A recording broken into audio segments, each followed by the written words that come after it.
postage stamp in Italian. And it's the history of Italy through the postage stamps.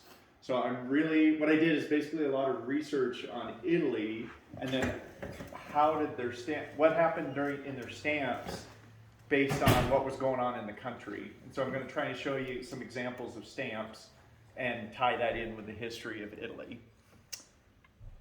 So my first one is Italian Unification. So in 1805 to 14, Napoleon ruled Italy as well as most of Europe. And there was instability in the postal system. There was no regulated postal system in Europe. And Napoleon basically appointed postmasters that he liked. So if you were a friend of Napoleon, you got a postmaster job for a region or a country. So from 1805 to 14, it was the Kingdom of Italy, ruled by Napoleon, but it was kind of a mess. There was no continuity between the states. Every state had their own stamps or their own stampless way of sending covers, whether it was some sort of postmark that showed that it was paid. And then in 1815, the Cavallini of Sardinia, he was that was an early private mail service. And the Cavallini created these prepaid letter sheets, and that's what's up in the corner. So it was a prepaid letter sheet. I don't have an example of one. I've never seen one other than a picture of it. But created prepaid letter sheets that you could write your letter to, fold it up, and send it. And so that was kind of an early postal system in Italy. And then in 1850, Sardinia started pushing for postal reform. Sardinia issued the first stamp with Victor Emmanuel II on the stamp, and he was the first king of Italy. And so that black stamp there is Victor Emmanuel and the second, and that's an embossed stamp. And you see that's the first time Francobollo appears on an Italian stamp. And so I'm going to pass around some of the early stamps. So So Italy was broken up into different states, and so I've got a few examples. I haven't collected Italian states is pretty hard to come by, and pretty expensive and highly forged. So I'm going to pass around a few things. I've got some Sardinia stamps here, and we'll talk about the significance of Sardinia. I've got the Roman states, which is this colored sheet here, so I'll pass that around. I've got some Tuscany, which I would bet I've got maybe one legitimate Tuscany stamp, maybe two. There's an obvious fake in the bottom of this if you just look at it. These Sperati and some other forgers highly forged these because they're extremely valuable stamps. How ancient are the forgeries? How ancient are the forgeries? They forged them in the late 1800s, early 1900s. That's when I can't remember the year. Sperati and Fournier. I can't remember when they were alive, but I want to say it was the late 1800s, early 1900s. I know one's perforated and the others are imperfs. Is that Yeah, I don't know that you're talking about the Tuscany one. The Sardinia. Oh, the Sardinia. So Sardinias were all imperforated. I have no idea what that perforated one is. It's unlisted. A forgery.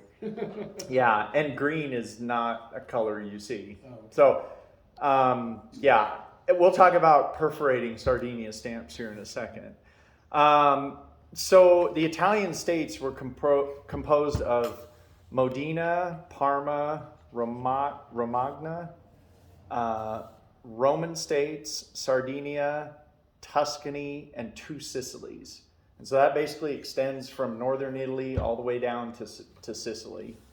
I don't have examples. I looked. I don't have any Romagna stamps at all. And these have been hard enough to find. Next one here, we'll talk a little bit about the Kingdom of Italy. And so on 17th March 1861, the first official postage stamp of the Kingdom of Italy came out. And that's the yellow one on the left there, the 10 cent. Now, if you guys, when the Sardinias come around, you'll notice that stamp is in the Sardinia, but it's not perforated. What they did is to get the postage started, they basically took the Sardinia stamps, perforated them, and issued them, and that was the first Italian. So I have here a Italy #1 on a piece, and the reason why I purchased it on a piece is because it's really the only way to guarantee that it's a true stamp. Because perforations, I don't know, Steve, you can probably attest to this. You've seen dozens of quote #1s, and the perfs are off. Yeah, the answer is that stamp was issued in perf 11 by Italy. And so you'll find perf 10, which is the Sardinia stamp that has been forged to be in the Italians. Yeah. So, and the Scott catalog makes notes of the perforation variety that you should be looking for. So I bought mine on piece with the cancel tied to the piece so that I knew I got a true Italy #1. Wow. So the first stamp, again, it's embossed. It comes in 3 color varieties. There's the color that I'm passing around. That is the most common color. And then there's some other tones of mauve, brown, darker brown color that are hard to find, believe it or not. In 1862, a gentleman named Spar won a contract to produce the stamp in the bottom right corner. And it was a rushed lithography stamp, and it's not very pretty. And so no one really liked the design, and the production was unreliable, so Italy only had that stamp out for that year. That's the one on the bottom right? That's the bottom right, yeah. The 15 cent. There's 2 varieties of it. Scott Catalog notes them. But that stamp just wasn't very popular. It's not, again, they went from an engraved embossed stamp to a lithograph stamp. The quality is certainly different.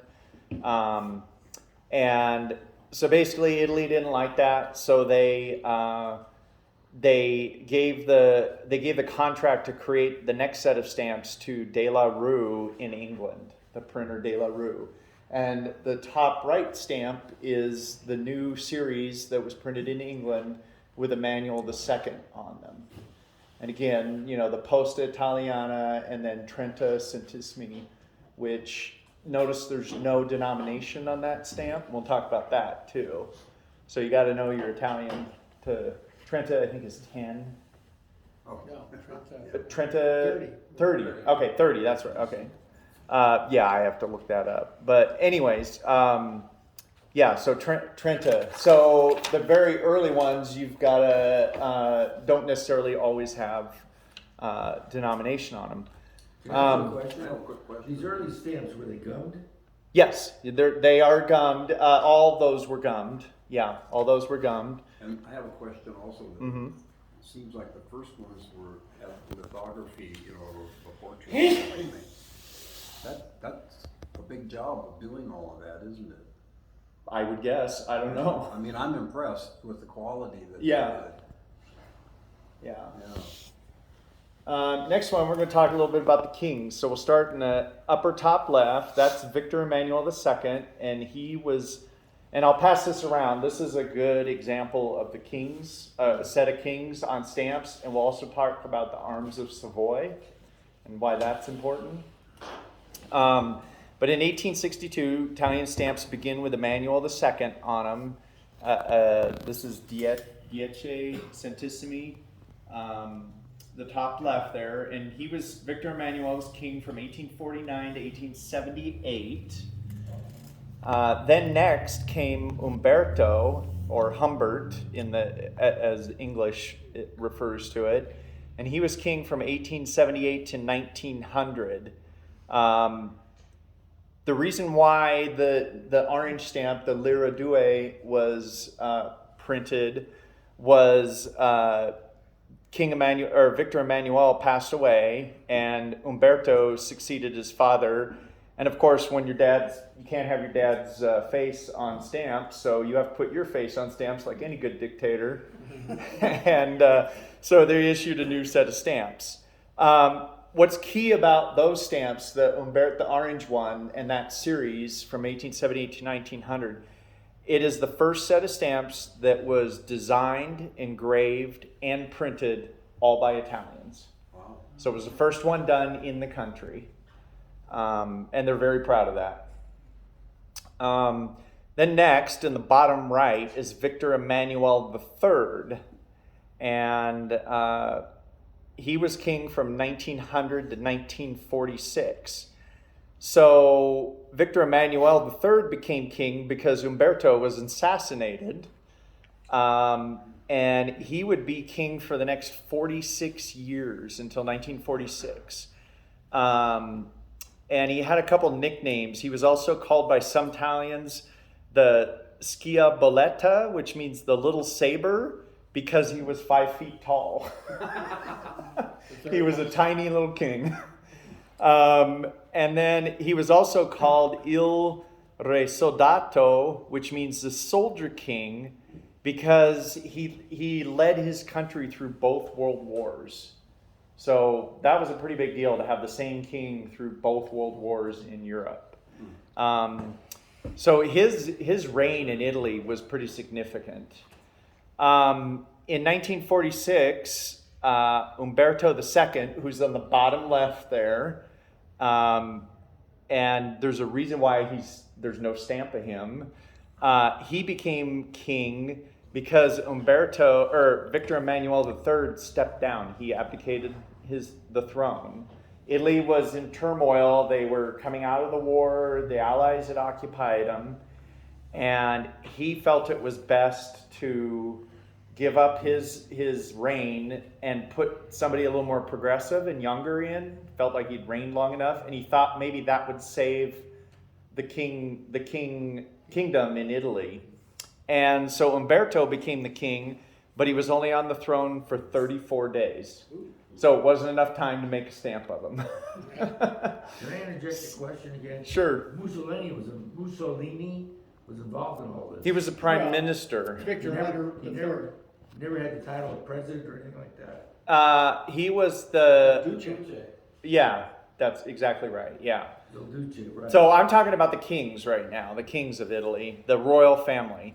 So but the king actually had still political power during Mussolini. In some affairs, he would. It's kind of like England, I guess. Maybe not exactly, but the king plays a certain role, and the prime minister plays a certain role in England.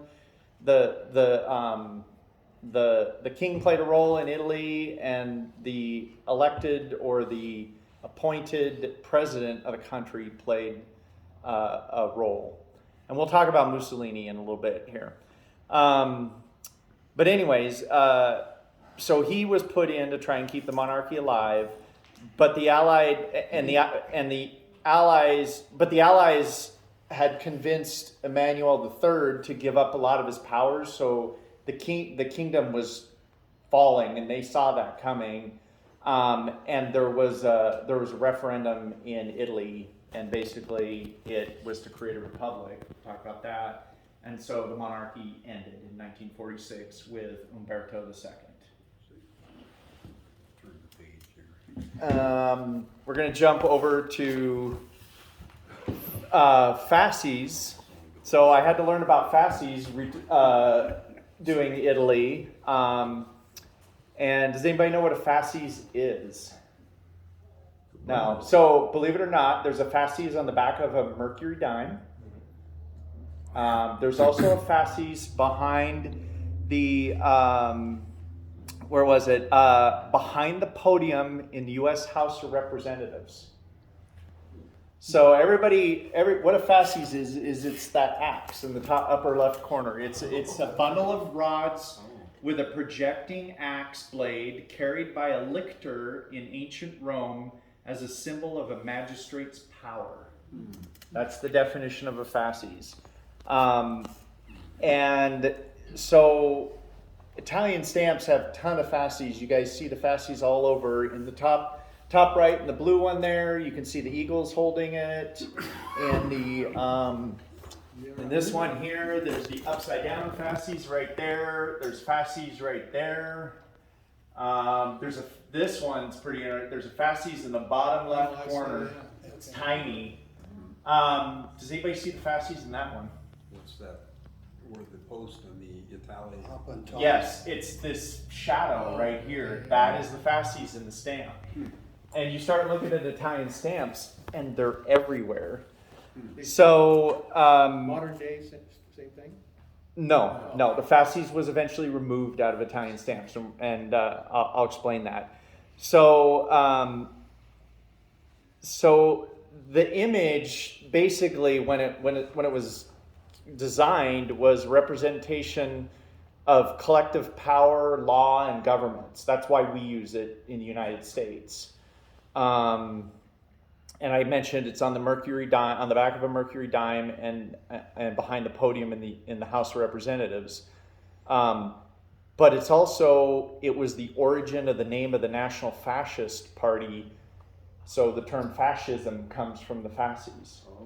So, however, unlike the swastika, the fasces never became this hated symbol in the world. You know, everybody hates the swastika, but that didn't happen to the fasces. So the fasces survives today, you know, in modern times, where the swastika is kind of a symbol you just don't see. Well, does the fasces go back to Rome then? Yes, it does. Yeah. It goes back to ancient. Yeah, it was carried by, like I said, it was carried by a lictor in ancient Rome as a symbol of the magistrate's power. So that's the definition of it. So yeah. So it makes sense that Italy got fasces on their stamps. They were the center of the Roman Empire. So fasces, I'm going to pass around some other examples here. This is an Italian set of Airmail stamps. And in the top section here, the fasces are pretty easy to find. But in the bottom section, only one of the stamps has a fasces on it. I want to see if you guys can figure out which one it is. A test. Yeah, a test. So fasces started to appear in 1923, and it was 1 year after the March on Rome and Mussolini becoming prime minister. So the March on Rome was when a group of I'm trying to think of the right way to explain them. Basically, a group of people marched on Rome and wanted the country. They didn't like the monarchy, and they wanted a different representation in the country. And so Victor Emmanuel at that point appointed a new prime minister, and it was Mussolini. We all know how that turns out.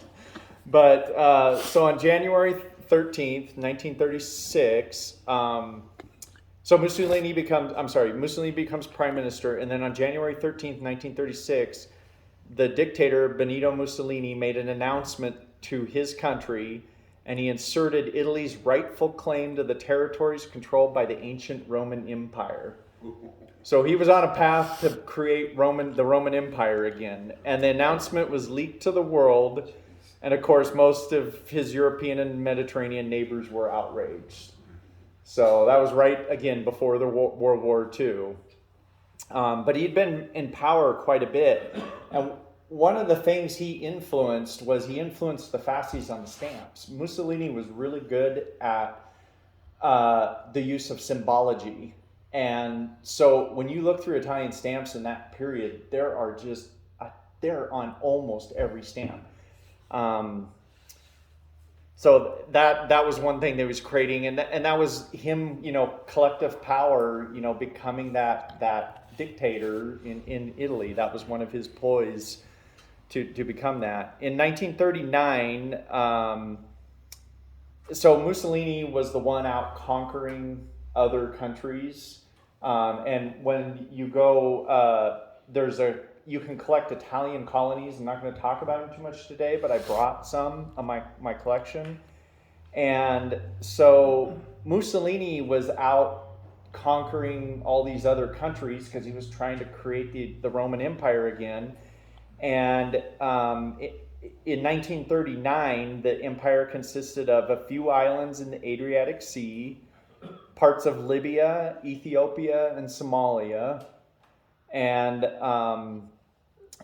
some of the other areas in northern Africa. But it was pretty pitiful compared to what the Roman Empire was. So he wasn't exactly doing what he announced to the world in 36. The Roman Empire endured for hundreds of years. It only 7 years after the declaration of the Italian Empire, Mussolini and the Italian Empire would no longer exist. So Mussolini's little reign of power trying to hold the world over just lasted 7 years. But it influences a lot of the stamps. You'll see, Italian, Somalian stamps. And so the king, it was interesting, the king would claim the throne over Ethiopia as the king of Ethiopia, but Mussolini was really the one that went in and conquered it with Italian soldiers and might and took those countries over. So you can think that the monarchy was maybe not so fascist, but they were both in it together, taking over that part of Europe, the northern Africa. One of the other things I wanted to talk about is on here, on the yellow stamp, you'll see right here, well, on several stamps, you'll see that cross symbol there. And that's the House of Savoy. And the House of Savoy is a family that basically started in, I don't know if I have it later in my notes, but basically it started, I want to say back in the 11th century, and it occupied an area just west of the Alps. And it was basically, they owned the property, the land between Italy and Southern Europe and Northern Europe. And it was really difficult to travel through the Alps, but they were in a lowland area near Lake Geneva, and you could get through there, and they made all their money by charging tolls for people to bring goods through there. So if you wanted to sell your goods in Northern Europe or England or something, you would pay the toll to the Savoy family. Well, the Savoy family, just like any dictatorship, the sons became the next kings. And that's where the Umberto and the Italian royal family comes from. And that symbology of the House of Savoy is all over early stamps, just like the Fasies. So that's another common theme that you see through Italian stamps. I googled Fasies, and to my surprise, because the Lincoln Memorial is just ginormous, it dwarfs people. Lincoln was sitting there with his hands on the chair, and the fascia of the armrest clear to the floor. Has a Fasies on it? There you go. So, yeah. Next, I'm going to talk a little bit about a few stamp topics here. Make sure I stay. Here we go. So, I'm going to talk a little bit about some of the definitive stamps of Italy, commemorative propaganda stamps, Italian Socialist Republic, and then the Italian referendum that occurred. So, go ahead. Sometimes it has lira, sometimes it has cent, so how does that work? Centesimo. Centesimo is a percentage of the. It's like 100. A hundred cent was a lira, right? To an old lira. Oh, lira. To an old lira, yeah, Lira early used to lira. be worth a lot more than it ended up being. Okay. Correct. So, Yeah. We all remember when So una a lira- 1,000 lira was $1 or right, something una like lira that. is 100 cent. Okay. Yes. So a little bit. So I'm going to talk about that. So a little bit about definitive stamps, and we'll go over a selection of definitive stamps. Basically, all definitive stamps until 1929 had a king or a coat of arms on them. Again, either one of the Emmanuels or Umberto or the House of Savoy was on their stamps. So the early stamps, and this is that green one, that 5 centesimi there on the top right, that's a really good image of the House of Savoy. And then the orange one in the back there, that 20 cent, that's one of the kings. Commemorative stamps. In 1910, the first commemorative stamp honoring the 50th anniversary of the Expedition of the Thousand. That's where a group of, it was basically the Expedition of 1,000 was an event that took place in 1860, and a corps of volunteers led by Giuseppe Garibaldi sailed from Quarto near Genoa, which is up in northwestern Italy on the coast, sailed from Genoa and landed in Marsala, Sicily, in order to conquer the Kingdom of Two Sicilies. So it's that they're trying to unify Italy, but everybody's got their own faction and they want to hold on to their power. And so this expedition of 1,000 took place. Basically, it's about I think it's called that because about 1,000 soldiers went with Giuseppe down to Sicily to go conquer them via boat on ships. And again, we talked about, the House of Savoy and stuff. The Sicily at the time was ruled by the House of Bourbon. So another family again. So, but the first commemorative stamp was the 50th anniversary, and it was Garibaldi, and that's the gentleman in the 15 cent and the red stamp there. We talked a little bit about Socialist Republic, and we'll go over some specific stamps. But basically, the Italians occupied a bunch of other countries. That's one's Africa Orientale Italiana, and basically Italy just started issuing stamps in northern Africa and other places. And then northern Italy, they issued Italian Socialist Republic stamps, and we'll talk about that. And that was basically a Nazi puppet state in northern Italy. And then in June on the World War II then. Yeah. The Italian Socialist Republic starts in 1943, Right.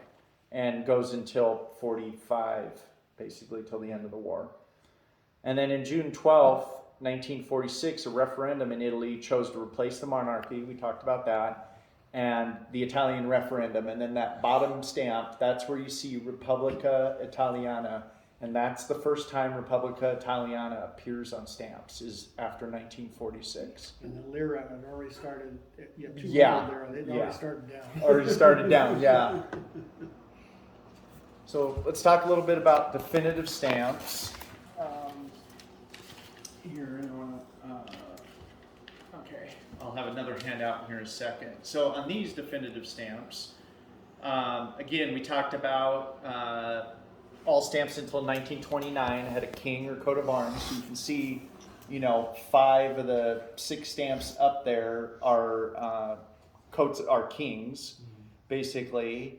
Some were overprinted, like that 50 cent there, and that purple one, 50 cent. And that was done, there's a whole series of Italian stamps that were overprinted, and that was done due to a lack of denominations, not necessarily a change in postal rates. So the postal rates didn't necessarily change, but they were running out of stamps. And so they would take old stocks and overprint them to create the denominations they needed. On the right, there's a definitive with an advertising label. Those are some of the hardest and most expensive early Italian stamps to collect. I think I have 3 of them out of, 18 or something like that. What year is that? That is 1924. There were 19 of them total. A couple were not issued. I've seen them for sale before, and they go for big money. So it was intended, if you look at the stamp, there's no perforations between the label and the upper stamp. And it was intended that the labels should be separated, but it didn't get printed that way. And so the stamps were only valid internally in the country. and because the UPU at the time banned the use of advertisement of stamps for overseas mail. So if you were sending something out of the country, it was a violation of the UPU to have advertising on a stamp. So So you know how New Zealand got around that? no, I don't. They printed it on the back of the stamp. Back of the stamp, and I've seen stamps with stuff on the back. Absolutely. So, does Scott's list that? Yes, they do. It does. It does list those. It should be in 1924. Those should be in there. They are definitive advertising label with no perforations in between. What's So that advertising? that one, some of them. Special house. It was. I think it was whoever. From what I recall, it was whatever they could. It was to generate some revenue, and it was alcohol. It was Singer is on there. I believe that's the sewing machine company or early sewing machine company. There's quite a few of them. Unfortunately, I don't know which one that Bianchera is the Casa Especial de Bianchera. I'm not sure which one that is up there. But because they couldn't be used overseas, they were not very popular, and the contract was terminated in late 25. So basically, for 1 year, those stamps existed. Hence, and they weren't used very often. So they're Do you see them separated or do they come? no, they're always together. I've never seen one with perforation.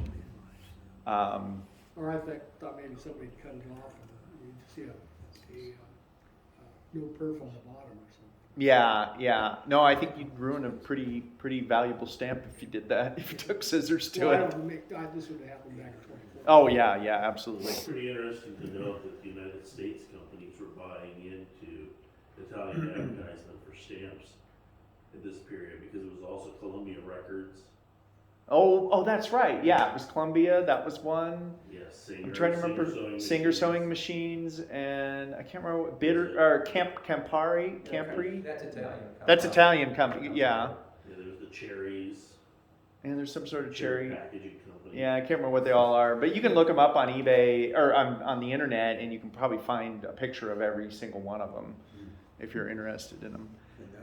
And that other, the green is Julius Caesar. Yeah, and then occasionally, so not always do you end up with definitives with a king on them, but you also end up with some of the historical figures that they want. So that one has Caesar on it, but notice they still put the Fasies in the bottom right and left corner there.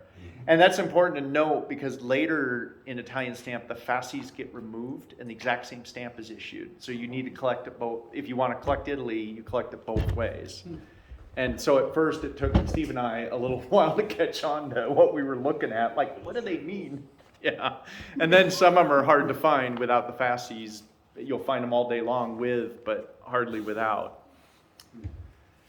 Let's talk a little bit about commemorative stamps. I'm going to pass out the sheet, and we talked a little bit earlier about Garibaldi, and I've got the set of the 50th anniversary of the War of Thousands, and on here it's the second row down. They're green, red, green down there, and there's just also some other interesting commemorative stamps on there. So the top left one there is Alessandro Manzoni. It's a set of 6, and he was a poet and a novelist from 1785 to 1873. And he's most famous for his novel, The Betrothed. It's considered a masterpiece of world literature. I can't say because I haven't read it, but apparently it is. But the Italians are very, very proud of Manzoni. Is that his residence, or is that something from That is his residence, his home in Milan. Okay.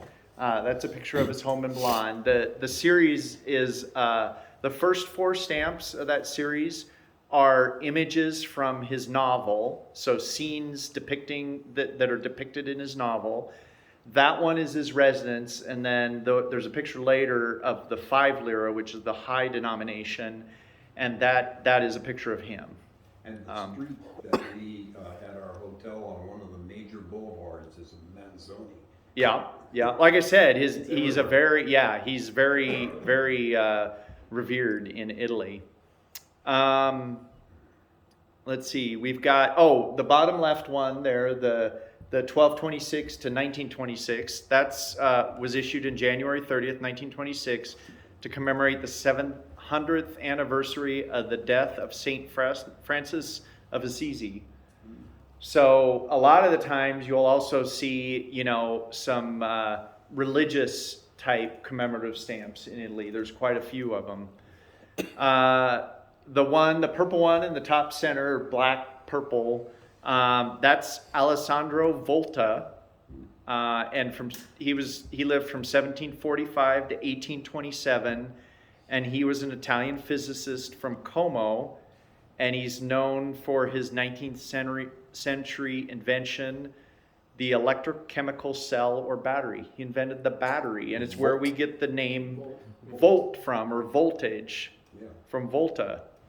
He was also the discoverer of methane. He discovered methane, which is really, I didn't know. So that's pretty interesting. It's kind of obvious with Volta on there. You're kind of, volts, wonder if that has something to do with it, but yeah. So that's kind of an interesting commemorative stamp. And then the next one over, the red one with the young person on it, that was issued in 1932 in October, and that was to celebrate the 10th anniversary of the fascist government and the March on Rome. So remember, Mussolini was there for the March on Rome. He becomes prime minister the year after, and then they issue this at the 10th anniversary. And this is a portrait of a fascist youth, and it's kind of interesting. In 1932, commemorative stamps were only issued for 3 events in all of 1932, but they were such large sets. There's 56 stamps for those 3 issues. And I think that one itself has 15 in it or something like that. So I have them all. You guys will be able to look at my collection. You can page through it, but I have that entire set and all the sets from the 30s. And then the last one, or second to last one on the bottom there, the soccer one. That was the second World Soccer Championship, also known as the 1934 FIFA World Cup or FIFA World Cup. And it was held in Italy from the 27th of May through the June 10th. And the games were played all over the country in Turin, Milan, Trieste, Genoa, Bologna, Florence, Rome, and Naples. So they had soccer games all over the country, but basically it was a second FIFA World Cup.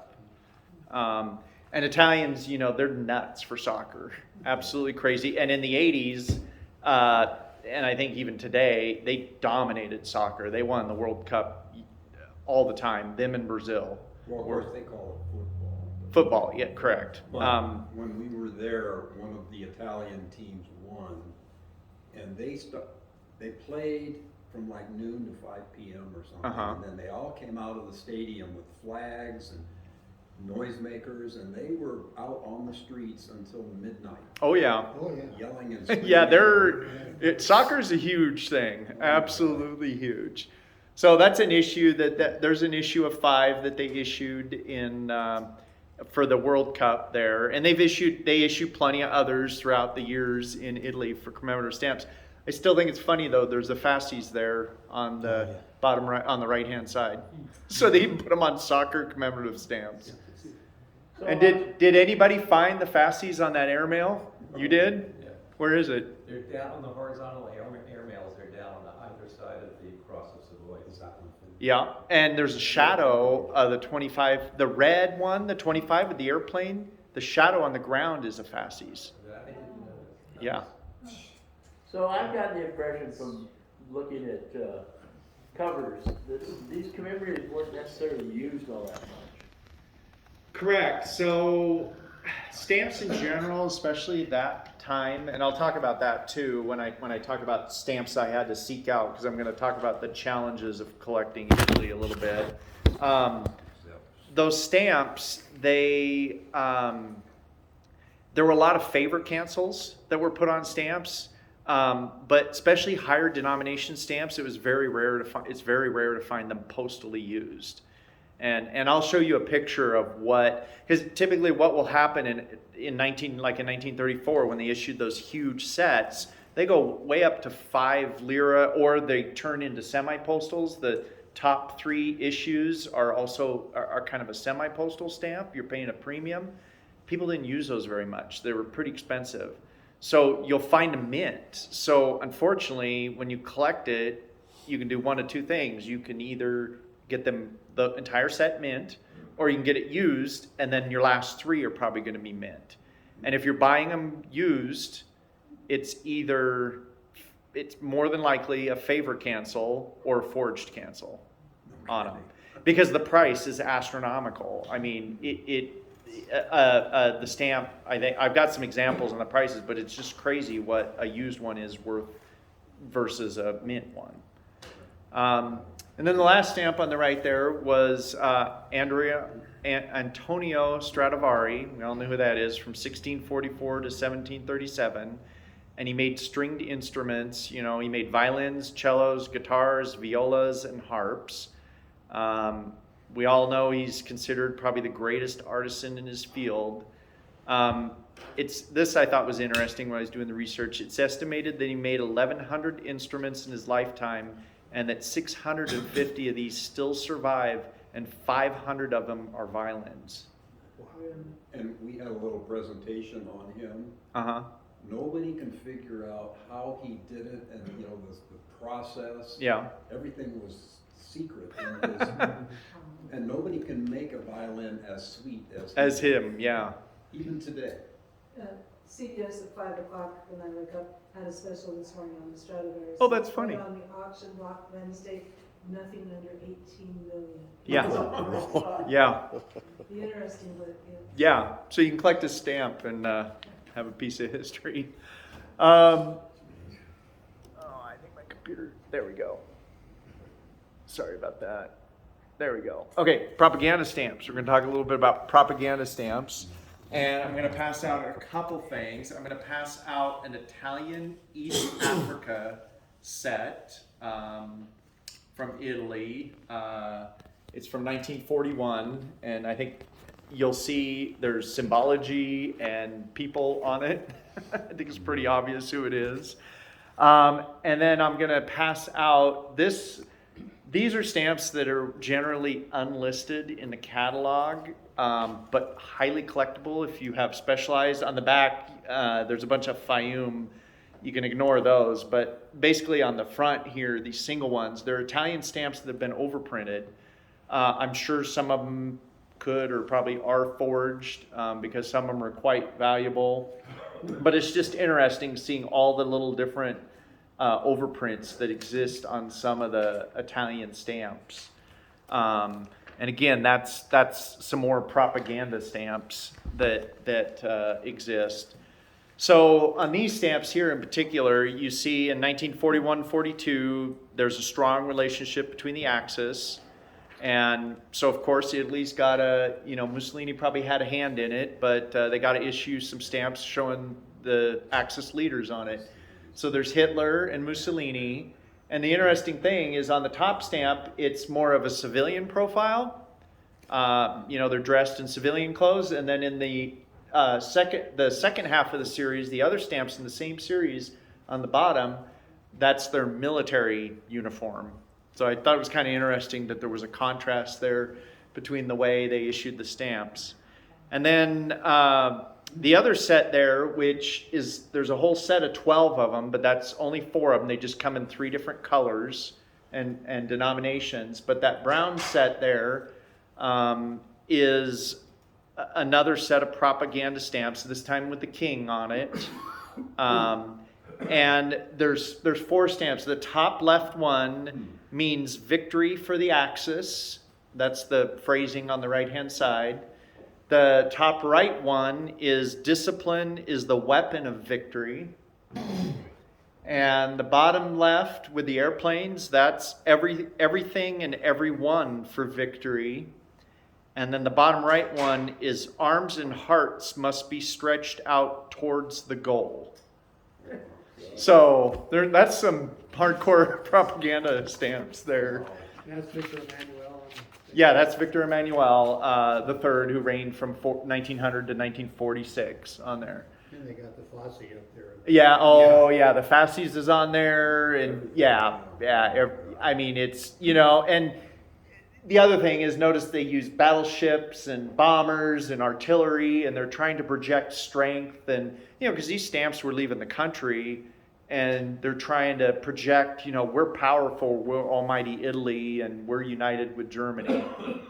So what we learned from our guide and other people is the Italian Army, Navy, Air Force, etc., didn't like Germany at all, but they had to do it because Germany was running the show. As soon as Germany started falling apart, they immediately gave up and let the Americans come in. They did, yeah. Next one here, we'll talk a little bit about the Italian Socialist Republic. So that's a really interesting story because, and it kind of go what on Dennis said. So they're in the north of Italy, basically north of the hills in central Italy, north of Rome.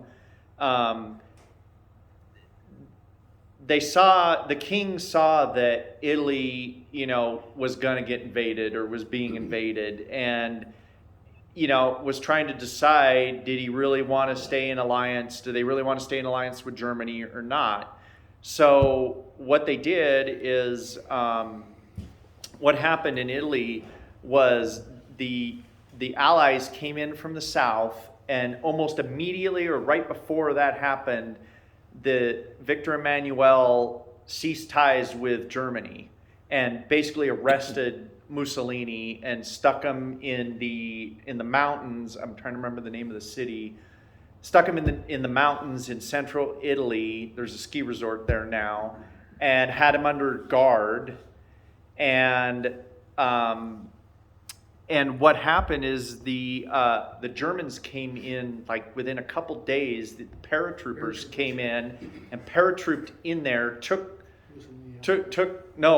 Mussolini to the north to be with to be closer to Germany, because Hitler. I didn't say taking him out, like killing him. Yeah, to get him out of the country because he was under arrest. And so basically they got him out of jail, so to speak, and took him to northern Italy. And southern Italy immediately just became part of the Axis and just let the Allies, and basically from Sicily up, just let the Allies run up to near Rome. And so very short period of time, Italy became completely divided between the Axis and the Allies. And so Mussolini still retained some power for a few years up north till the end of the war. And Germany was really funding everything that was going on up there. Northern Italy is very different than southern Italy. All the monetary wealth was there. A lot of the business of Italy was there. A lot of the valuable commodities in Italy existed up north. And there's still sort of, in Italy today, there's still sort of this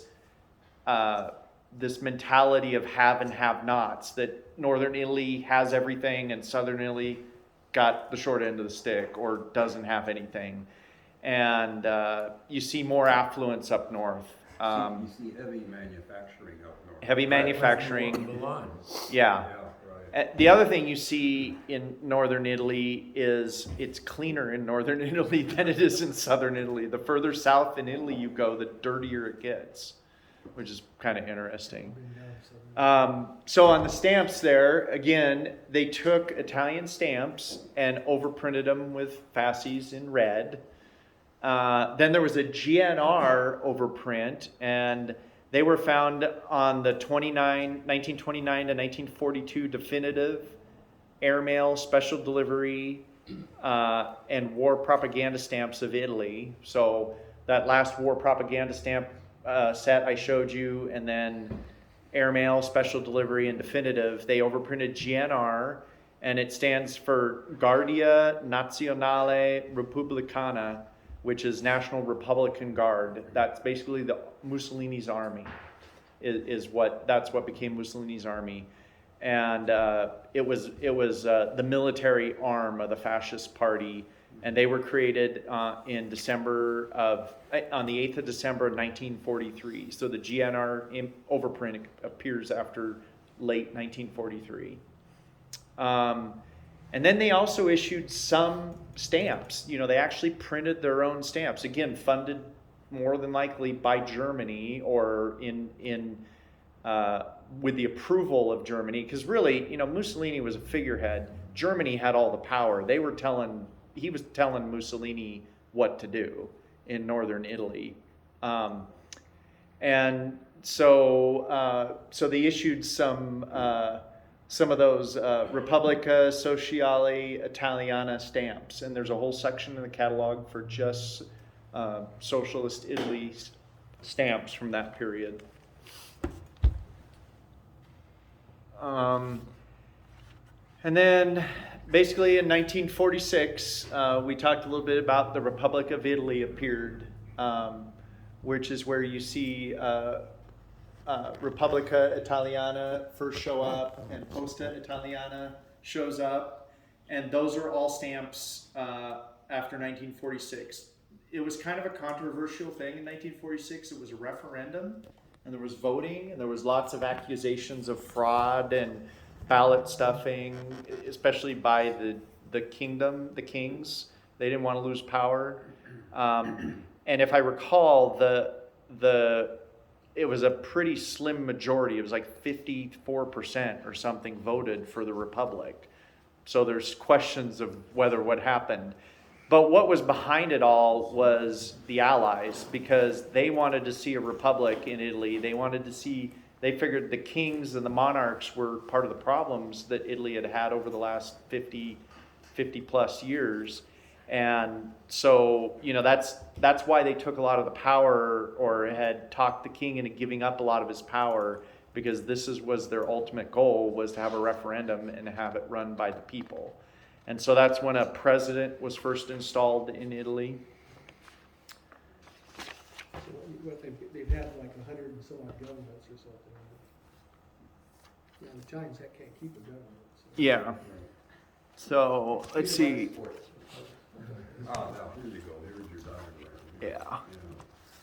So what I'm going to hand out here is I'm going to hand a stack out to you guys while we go over the next stamps. What I did is I took, first I'll hand out this one, and then we'll go into the other ones.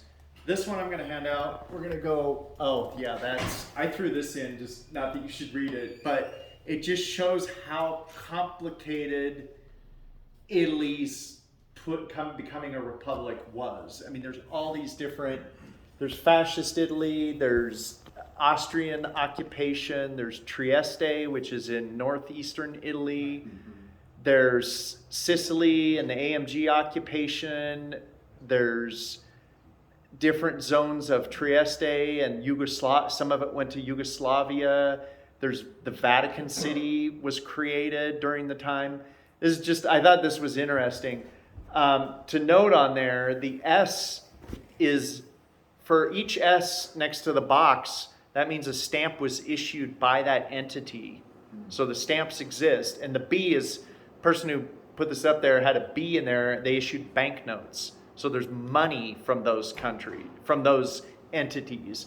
So if you look down on the bottom right, bottom right here in the free territory of Trieste, there was stamps and banknotes, but for Italy AMG occupation in 47 there was only banknotes, but in 43 there were stamps in Sicily. So it's really interesting. Again, I just threw that in there just to show you, to give you guys a sense of how complicated Italy's history was. The other thing I stumbled across when I was researching was a little bit about the Universal Postal Union. And so there were a couple things that happened in the UPU. There was, in 1875, the UPU, Italy joined the UPU and therefore agreed to adhere by the standards. In 1874, the idea of putting a UPU together came into effect. The UPU is located, for those you don't know, in Bern, Switzerland. It's one of the oldest international organizations in the world. And it started, again, like I said, with 22 members, and today it has 192 members. And what it does is it does what those bullets are up there. It creates a uniform flat rate anywhere in the world for stamps, or for postage, or at the time it did. It mandated equal treatment to foreign and domestic mail.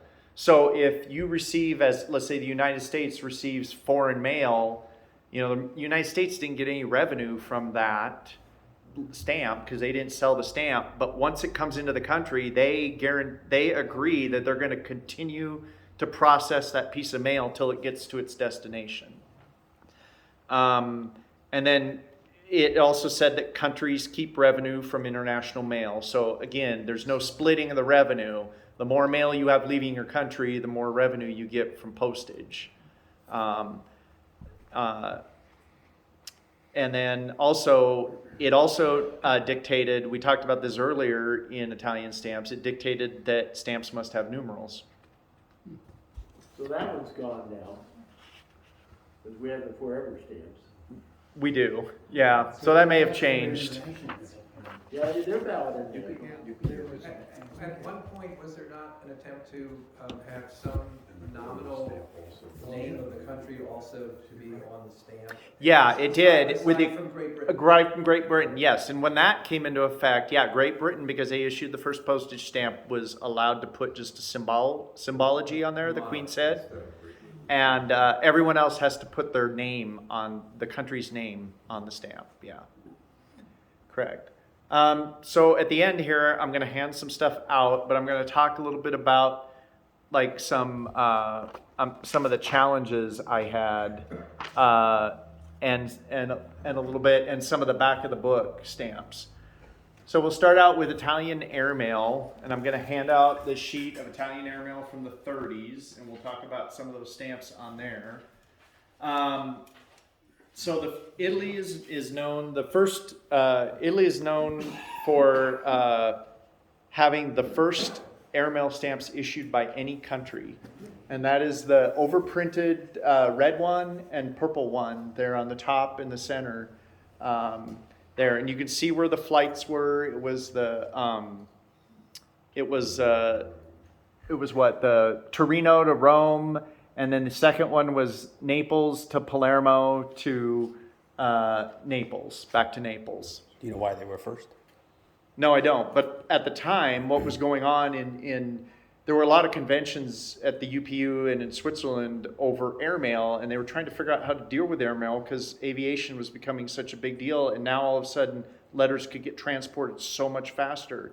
And so countries were experimenting with it. Well, Italy just happened to be one of the first countries to do these experimental airmail. And so in the world of philately, those are considered the first airmail stamps ever created in the world. What? We had ours from 1914 or something. What's the? No, I don't think so. No, Ours came out in the 20s, didn't they?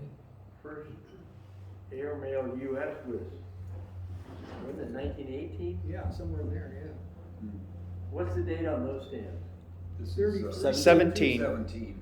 Oh, May 17. 17. okay, maybe that's what. And they're very affordable. They are. They are not hard to find. And Yeah. what they're overprinting for airmail were special delivery stamps here. Exactly. Yeah. So it was a 25-cent denomination special delivery that was overprinted, and it's got C1 in the catalog. And then the 40 center, the second one down is a special delivery that was overprinted and revalued to 25 cents, and that was a seaplane. That was done on a seaplane. So they were experimenting with using seaplanes for So these, that. their first stamps were 1917? Yeah. Okay, so we came in a year later. A year later, yeah. And that picture of the plane is actually the one from the flight in 1917. That's what the mail was loaded on. Nice looking airplane. Curiously, can I interject? I just looked up the Jenny stamps, Mhm. the first stamps. C3, which is that 24 cent that had the inverted as Upside down, well, right. that was first issued May 13th, 1918. Yeah. So this was 17, year Right. before. One of the things that a lot of people don't know about that first US stamp that's interesting, is kind of tied to this. The 24-cent rate included delivery by special delivery. Correct. So it was an Airmail special delivery stamp, even though it didn't say it. Okay. And then later, that blue one on the right, that's what Italian airmail stamps became after those experimental. They're not overprinted anymore. And then at the very bottom, and I'm not going to go into all the history on the Balbo flight, but that's a triptych stamp, which is Greek for three. And it's basically borrowed from the art world, that terminology. And it's a set of 3 panels hinged together, so 3 stamps connected. And but also I found it interesting reading that a true triptych is three panels that create one design, but in stamps that's not a continent design. The U.S. the 1776 Liberty triptych, the 3 stamps together make the entire design. But that's kind of a famous stamp, and that's on the sheet I passed around. Pneumatic stamps. You might be asking what pneumatic Quick stamps. question, you don't show a Graf Zeppelin stamp, but Italy issued those too. That's on the sheet. Yeah. Yeah. But I mean, you can see. Oh yeah. How many airmail stamps do I pick to show? No, but walking down through Milan and a couple other cities, I found stamp stores. Mhm. In the window of the stamp store were covers from the Zeppelins. Oh, I'm sure. And they want anywhere from 600 up to like 1,200 lira for those covers. So, I mean, euros. Euros, yeah. Euros. Oh yeah. 600 euros, which is more than $600. Dollars. Yeah. They were really nice looking though, and if you would wanted one, I could have got one. Pneumatic stamps. So there are pneumatic stamps in Italy. This is another back of the book. And you're like, what is a pneumatic stamp? So it's interesting. In Rome, Milan, and Turin, several of the post offices were linked with a pneumatic tube system, believe it or not. And it allowed for rapid movement of mail around the cities. So you would put a pneumatic stamp on there, and it was a higher supplementary fee, but you could get your letter across town probably a whole lot faster than if you sent it regular mail. And then, so in 1913 through 24, the first series, which is the top blue one, came out. And then in 24 to 27, they overprinted the old stock with the new denominations. And then after printing moved to Rome, the change from typography to photograver was made, and the new design came out in the bottom with Galileo on it. And so those exist in the back. And note that in the pneumatics, there are no pneumatics with Arms of Savoy. There's no Fasies on them or anything like that. Actually, I should say there's there's Savoy, but there's no Fasies on them anymore.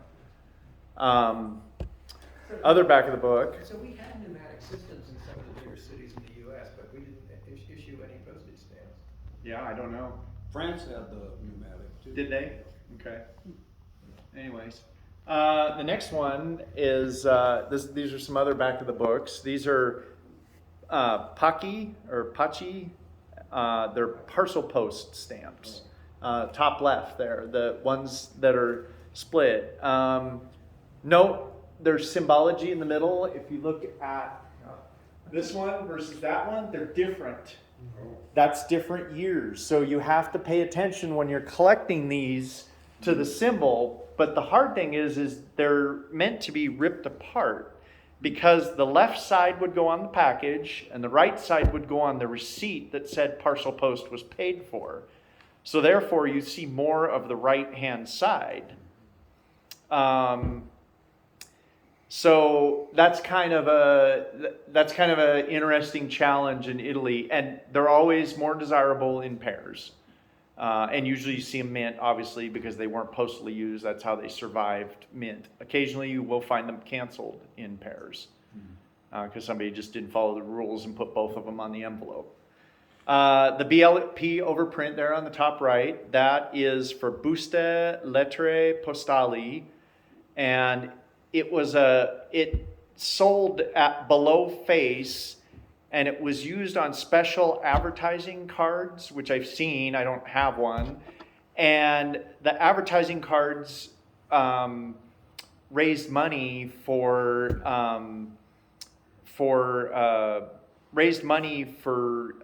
veterans of the war or of wars, and helped other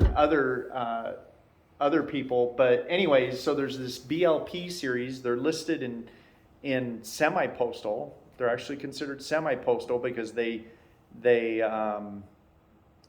that's just where they list them. But one thing to note about the BLP stamps is they're highly forged. For example, that stamp right there, that blue one, is a $725 stamp catalog. And I don't own any, but I have no idea if that forgery is correct or not. I guess the point is if you're going to get into those, it might be a good idea to buy certified stamps, or at least ones that you have pretty good knowledge are correct. The Sentgase or Segnatase stamps on the bottom left, those are postage due stamps. So those you'll see in the catalog is postage due. And then the bottom right one, the yellow buff colored one, that's the only newspaper stamp issued by Italy. They only issued one. There's some that look very similar, and those are in one of the states. What's the design in the center that's embossed? It's two. It's the number Oh, two. just the number Cent two. due Kinda for looks like- 2 cents. Okay. Yeah, 2 cents was the rate at the time. What year was that issued? I'd have to look in my book, but very early, late 1800s. Very early.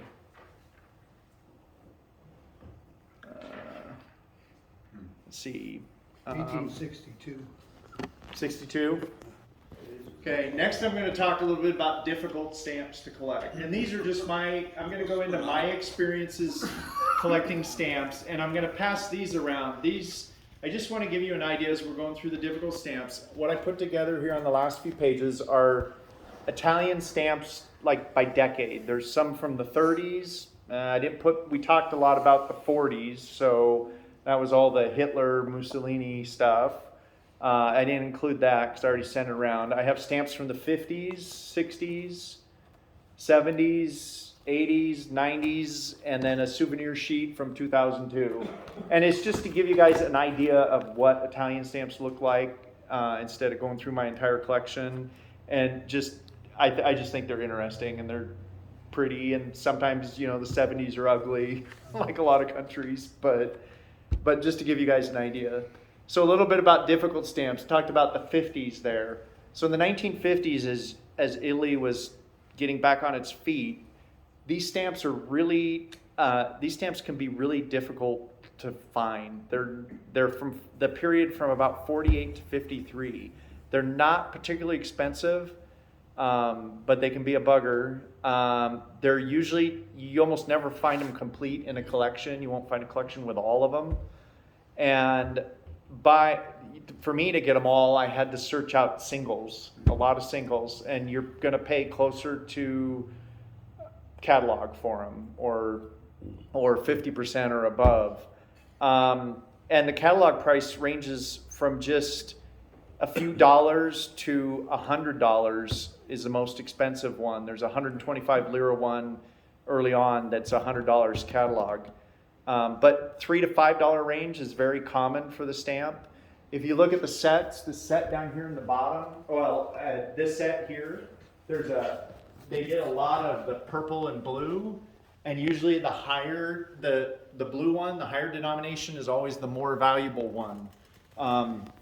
I think it's just a few dollars for the one on the left, and the one on the right is like a $50 plus stamp. But that single page right there, that catalog's at $155. So is this part of the era in which false cancellations? No, the false cancellations tend to disappear here. The favor stuff is during the war in the 30s and 40s, and by the 50s that kind of disappears after Italy becomes a republic. So that's a period that can be kind of hard to collect in Italy. Are the canceled stamps more often higher catalog value than the mint? Usually they are, but not always. But yeah, usually they are. This is a set of official stamps. It's the only set of officials issued by Italy, Scott 01 through 08. And for me, the 10 lira was the hardest one to find. So unfortunately, I ended up with the thing all canceled except for the 10 lira. I didn't even have the 10 lira. And often I competed with several bidders for that 10 lira stamp. But I chose to collect the entire set canceled rather than mint because that's how I had the majority of it. I eventually got it. And this set here catalogs at $177 mint and $480 used. So you're not going to pay $480 for it, I'll tell you that. It's like everything else in the Scott catalog. You're paying a percentage of the catalog. But there's a good example of a difference between a used and a mint. But just a harder set to find in the back of the book. There's a set of the parcel posts, and they're all, again, I talked about how they're almost always found in singles. This is the 1927 to 39 issue, and there's the Fasies in the center where the perforation is. A used single can catalog, so a single of either side, so this is weird how the catalog does this. Doesn't matter really the denomination, but a used single from any denomination is only roughly 40 cents in the catalog. But a pair starts out at $3.25 for a pair and goes up from there. So, like I said, the pairs are much more desirable. The pairs are all unused. Mine are. Yeah, you will find them used. I do have some used. But for example, like this page here, this isn't too hard to find. Used, I don't remember how much the thing is used. I'd have to look it up. But the set mint catalogs at $38. So it's not a terribly hard or expensive set to find. So where's the ones without the Fasies? I don't see Just them. earlier years. Sometimes there's nothing. There's two dots and a line in between. There's some that have like a symbol. Okay. So Yeah. there are various. There are various. Okay. The next one, let me make sure. Okay, there we go. The next one was a series called Italy at Work, and it was originally issued in 1950, and it was a set of 19 stamps, and I think they're really pretty. The set of Italy at Work, and they were issued in 1950 with a winged wheel watermark, but in 57 those crazy things were reissued with the new star watermark. And it was the first set to have the star watermark on it. And it's not one of these stamps, but I wanted to show you guys what the star watermark looks like. The nice thing about Italy is the star watermark is always super easy to see with nothing, with just some natural light, and you can see that watermark. If it doesn't have that watermark on it, it's got the winged wheel watermark on it. Did they reissue the entire set? No, they only issued those stamps, those 7 stamps. So as an example, for me, the 65 cent, Steve can attest to this, I looked for this thing forever and finally had to pony up the money to buy it. I would dig through every blue stamp I had and flip them over. I asked Steve, I dug through all his stamps, couldn't find it, the 65 lira. The first 6 are 25 cents each used. So they're minimum Scott catalog. The 65 lira at the end, that green one, is a $35 stamp. Don't ask me why, but it was impossible to find. It was a pain in the neck.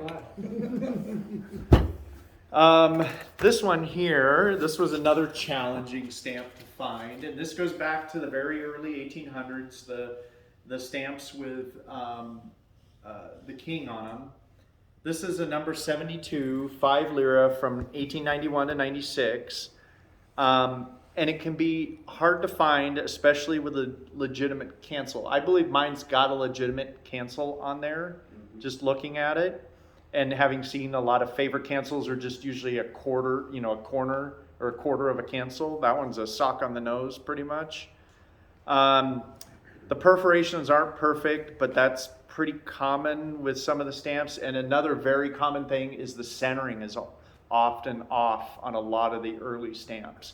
They just weren't, the Italians had started printing these, and they just didn't do a very good job of managing the centering. So you can expect to pay more for a well-centered stamp, and then the perforations, the cleaner they are, obviously the better they are, but you can see on the bottom left, the perfs are nibbed there. This stamp catalogs at $85 mint and $230 used. And there's a few denominations in that kind of era that there's a significant price difference in a mint versus used. There's the series right before this, I think the stamp is just 100 and some mint, and it's over $1,000 used catalog. So I already passed this around. We talked about this. This was a difficult stamp for me to find because of the 3 shades. It's often forged. We talked about it being Sardinia number 11, imperf, which is forged. And Sardinia number 11 catalogs for $4.50 mint and $24 used. So you can, and this one catalogs at $8,000 mint and $325 used. So you can imagine why somebody would take a $4 stamp and try and turn it into an $8,000 stamp. So Wait a second. The mint was, the mint Sardinia is $4.50. The mint Italy number 1, perfed correctly, is $8,000. why would somebody cancel it? Well, they may have had a canceled Sardinia and tried to perf it and make it look like a canceled Italy. Yeah. Yeah, you're probably less likely to get a counterfeit canceled stamp, but a mint stamp, certainly, you better make sure that thing's certified. I ended up, to get mine on piece, I ended up buying mine from Europe. I bought it actually from Italy. It took a little bit of a risk because the postage could not always be great coming out of Italy. But I think I got it out of northern Italy and got it. Took about a month to get over here, but I got it. I was pretty happy. This one, Steve, you can attest to this crazy stamp. So this one, I almost think of this as an error stamp. This is a silly Scott 460, and it was surcharged in 1945, and I couldn't determine why, but I assume it was done, the surcharge was done with extra stock of Scott 224, which was a 175 lira, and it was revalued to 250. But you can see they have the Fasies on them. They've been overprinted, but you can see the one on the left has 7 bars on the left and the right, and the one on the right has 6 bars on the left and 7 bars on the right. Yeah. That's the difference between the two. Got this one out of Hungary. I think we found it. Isn't that the one where I ended up with 2 of them or 3 of them? No, I saw it. I sent it to you. You said I already bought it. You bought it right away. The whole page. We bought an entire page of stamps just to get that stamp. So, but I can't find. Yeah, I haven't seen it since. I see it in collections, and it's always 7 bars on the left. And so I have no idea, I haven't read any of the Italian literature on that stamp, but the funny thing is the 7-bar version is 25 cents and the 6-bar version is only $2.50 catalog. And it's the hardest dang stamp to find. So it is listed in some? It is listed in Scott as it's a 460A. It's a sub number. Where are the bars? The bars that cover the old denomination. These bars, 1, 2, 3, 4, 5, 6. Okay, I can't really see them. Yeah, that's okay. But there's 6 on that, so that's what I'm talking about with the bars. So even where it's lowered, well, actually, there's a height difference, obviously. A height Never mind. difference. Yeah, there's a height difference. It's pretty easy to see. So you are there have stamps them with as 6 SOA bars on both you have sides? both of the Italian catalog? I don't think it's listed in I have a General Sasson catalog. It's not listed in there. I think it's in a specialized, and I don't have a copy of a specialized. I didn't do a lot of homework on that stamp. Again, this is my personal experience. This thing was a pain in the neck to find, this stamp. And there's no 6-bar, 6-bar? No, there's no 6-bar, 6-bar. It must have been a printing error for 6 on the left, 7 on the right. This set is another hard set to find. I don't even know if my overprints are necessarily real. I think they are. These are 4 overprinted definitive stamps. They're Scott 142A to 142D.